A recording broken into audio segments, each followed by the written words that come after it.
Lalo Salamanca est l'antagoniste principal de la série Better Call Saul. Grâce à l'écriture des scénaristes et grâce à l'interprétation magistrale de Tony Dalton, le personnage est devenu culte au même titre que Gus Fring et a même laissé loin derrière lui un personnage comme Tuco. Lalo Salamanca est le parfait outil pour amener de la tension dans une scène comme celle dans laquelle il se pointe chez Jimmy et Kim pour demander à l'avocat de raconter son histoire dans le désert. À l'instar de Kim Wexler, il y a beaucoup d'attentes concernant le sort de Lalo, mais saviez-vous que le personnage a failli ne jamais voir le jour car Vince Gilligan ne voulait pas de lui? Tell me again.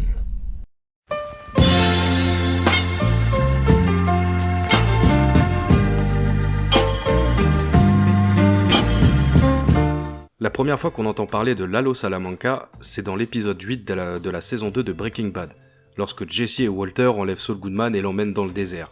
Les scénaristes avaient écrit de grandes lignes de dialogue pour Saul, qui est un véritable moulin à paroles, et donc pour essayer de se sortir de la situation dans laquelle il était empêtré, Saul mentionne Ignacio et Lalo. Mais à l'époque, ni Peter Gould ni Vince Gilligan n'avaient imaginé qui étaient Ignacio et Lalo.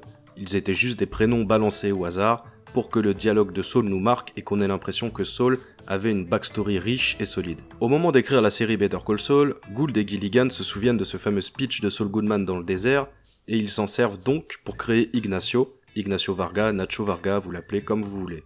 Lors de l'écriture de la saison 2 de BCS, Peter Gould décide de s'appuyer une fois de plus sur la scène du désert pour inventer Lalo Salamanca. Selon Peter Gould, il devait répondre à la question « Mais qui est ce Lalo mentionné par Saul ?»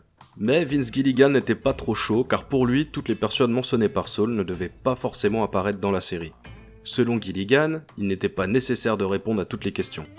Peter Gould a insisté jusqu'à ce que Gilligan accepte. À cette époque, Gould voulait déjà faire de Lalo un membre de la famille Salamanca. Les deux créateurs se sont donc tournés vers ceux qui font passer les castings pour la série et ils ont trouvé Tony Dalton. Lalo Salamanca apparaît pour la première fois dans l'épisode 8 de la saison 4 de Better Call Saul et s'est rapidement imposé, à l'instar de Nacho Varga ou encore de Kim Wexler, comme un personnage culte.